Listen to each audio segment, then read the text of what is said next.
Hey everyone, Ben here and welcome to the GT3 Fix Challenge at Monza in the new McLaren in iRacing, and we are getting ready for the green lights here as we get onto the start-finish straight, and it's an early getaway. We are starting in P8 in this massively competitive field of GT3 cars, and we are already hightailing it down towards the first chicane. Of course, a complete lottery as to whether we're going to get through in one piece here. And already up ahead, you can see cars concertinaing together. There's been contact, multiple cars hit, and we are just going to try and take it nice and easy here. I'm holding my breath to see if we're going to get through cleanly. Cars rejoining there across the track, and we are just able to get through. And unbelievably, we have got no damage, but look at that up ahead. Laszlo Boz rejoining across the front of Mark Buttigieg there, and he just avoided more contact. I'm now closing right in on the two of them. I'm going to take it easy into the second chicane. Look at that in the rear view mirror, a driver going flying through, and he's careered across the track. That is unbelievable. What on earth was going on there? Well, we'll get back to that in a replay shortly. For the meantime, we've got Buttigieg and Buzz going side by side. Buzz off into the gravel. That's going to be another position gained.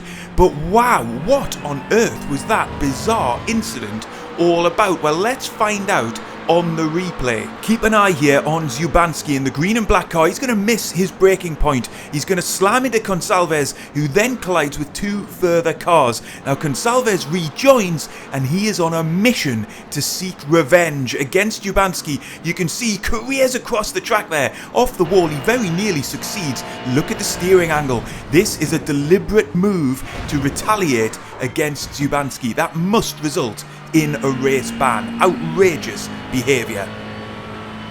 Thankfully, I didn't get caught up in that, and I'm now focused on attacking Mark Buttigieg for position down into the Parabolica. The cars behind us all closely bunched together, so I've got to be careful here not to cost myself speed and then come under pressure from behind. As we head to the end of lap 1, the standings will update. We'll find out where we are in this race, and look at that, we're up into P4, so I have benefited hugely from those shenanigans into T1. We're going to have a run on Buttigieg here. I'm going to try and get later on the brakes down into the first chicane. Can we keep a nice and tight line and get good momentum on the exit? Well, unfortunately we can't. I'm out onto the curb, and that is going to put me under pressure from Toby Clark. He's running all the way alongside me here, and he's going to have the advantage into the second chicane. Buttigieg breaking clear up ahead, and we've got a gaggle of cars behind, so I've got to focus here. I'm going to try and defend the position, but I do not want to end up in an accident here. We're side by side then with Clark through the second chicane. We just about get through unscathed. There was a tiny bit of contact. Clark unfortunately lost out big time there and dropped back a couple of positions. We're forward now onto lap 4, and I've managed to keep in contact with Buttigieg up ahead. Laszlo Boz behind is recovering. Remember, he was out wide on lap 1 and dropped back a couple of positions. Buttigieg there slightly loose coming off the first chicane. That might give me a bit of impetus through the remainder of this lap. Can we close in on him further as we get into the second chicane here then? Deep on the brakes, trying to take as much curb as I can, but actually I'm slightly wide on entry, and you can see as soon as you do that, you're then compromised for the second part of the corner.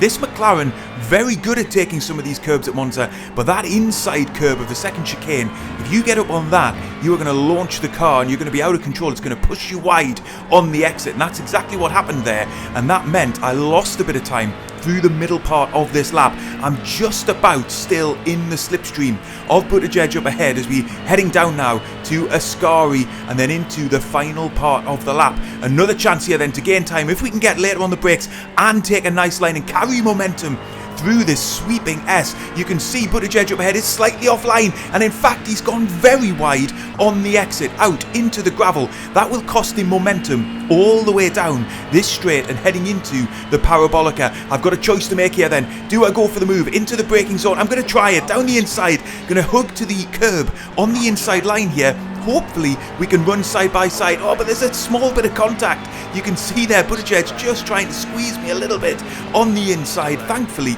we didn't come a cropper. Now we're side by side as we head down the start-finish straight and aim for the first chicane. Now I'm going to have the inside line. I'm also carrying more momentum here. You can see Buttigieg appearing in my rear view mirror. Am I going to be able to hold the inside line this time around then? It's going to compromise me for the second part of the corner. I've still got to give the driver behind me space. We're able to do it and we get through in one piece, and I'm up now into the podium positions. That was a fantastic battle there, and as it happens, it was the last major bit of action of my race. I closed in on the drivers in first and second through the remainder of the race, but I just had too big a deficit to close them right in and challenge for position. So we come home in P3 with a big gain to my I rating and my safety rating, and I'm pretty happy with the result. But Zubanski, remember him from lap 1 who nearly got taken out in that revenge hit? He took the race win, and I think ultimately this race is going to be remembered for that controversial incident on lap 1. I hope you've enjoyed the video. If you have, there's a couple more on screen that I think you'll really enjoy, and I will see you on the next one.